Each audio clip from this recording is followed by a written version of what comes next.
Won't ask for a handshake. So happy. I would give him a handshake because I'm that sort of gentleman. I won't ask. I won't ask. Now you're best friends. I won't ask.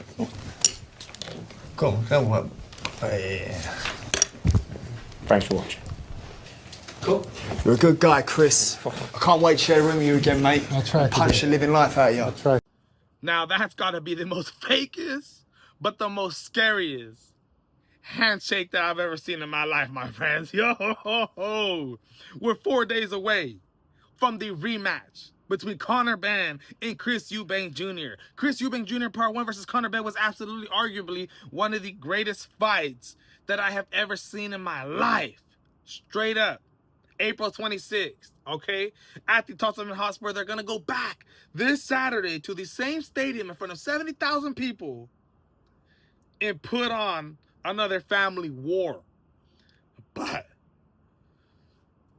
the question is, and a lot of people, and even Conor Benn himself, said, you know what, man, when it came to the first fight, I let my emotions get the better of me.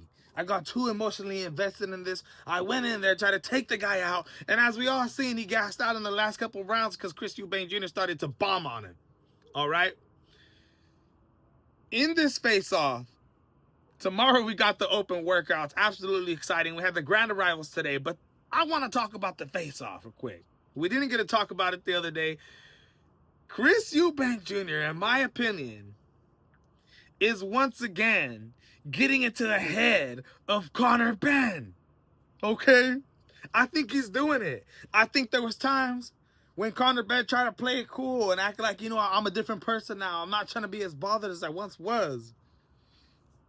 But Chris EUBANK Jr. was just landing these one-liners on him that I felt like was kind of bubbling the bubbles under Conor Benn, trying to act normal and trying to act like nothing's phasing him. To the UK to have a meeting to rearrange the fight. I wanted to push on for world titles, Chris. So really, I'm delaying my world title. Yeah, no, we want to delay. I want to get a world title, one like you. What happened, Chris? I decided that I didn't want to fight until September 20th because you did. I wasn't. To be honest, I'll be ready. I'll fight you tomorrow. I'll fight you right now. I'm ready for September 2020. Yeah, but I was ready for whenever. I'll fight you now. I'll fight you tomorrow. Wants to fight. I'm telling you, man. Conor Benn really needs to relax going into this fight this Saturday because this might be a tougher fight than the first fight was. As we all know, Chris EUBANK Jr. is training with Coach Bomac, the head coach of Terrence Bud Crawford. Yes. And to even get under the skin even more of Conor Benn, he started comparing, why are you crying about going up weight? Why are you talking about this? Why are you talking about that? Terrence Bud Crawford went up weight and handled it with Canelo. You had but I don't care. Up to the fight. How many times did Crawford talk about his weight I'm not jump? Crawford. You're not Canelo. That's right, you're not Crawford. You're not Canelo. You're a man that's for all the titles. That's for all the world titles. Rehydration clauses into a fight because you were scared that was going to be too big and too strong. No. You could just tell, man, Conor Benn wasn't having it, all right? There was a couple times where he was making faces. Like, he was like, what? Like his whole face completely changed. And I was just telling myself, dude, if Conor Benn is allowing Chris EUBANK Jr. to get under his head again, as you can tell, it looks like he is, this might end up turning out to be not such a good fight, my friends. It might not be good for Conor Benn. Chris EUBANK Jr. said in this fight, he knows it's going to come out more ferocious, more crazier than he did in the last fight. Okay? And with training with a guy like Bomac, who is making you run on treadmills with the gloves on, is making you do every single thing with the goddamn gloves on, who's making you work harder than you ever worked.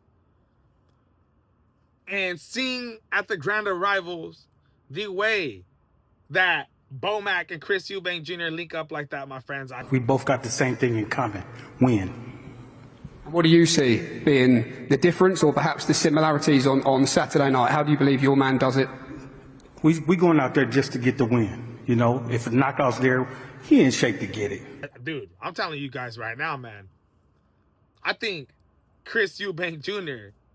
is definitely gonna get the win this weekend with having Bomac in his corner like this, with seeing Conor Benn kind of, you know, get in his head again, and already announcing that his next fight's going to be at 147 pounds. He's already thinking about the future. And after this fight, and one of the main things that stood out to me was he kept talking about the money, right? About how, you know, I'm looking at this fight completely different now. I'm not trying to be mad at you. Hey, you put me in a $500,000 Rolls Royce. You put me in that. Is this fight all about the money once again? Because you're not as angry anymore. You're saying that you're not as pissed off. I don't know, my people. But he got plans of moving to 147 right after this fight. Just not looking good to me. Tomorrow is the open workouts, and I can't wait to see. I can't wait to see how both fighters are looking. You know, we've already seen footage of both fighters training, but still, man, the press conference is on Thursday. Oh, I can't wait to see Eddie Hearn and Chris EUBANK Jr. on the Conbank stage again once together, bro. It's a complete show. Complete show.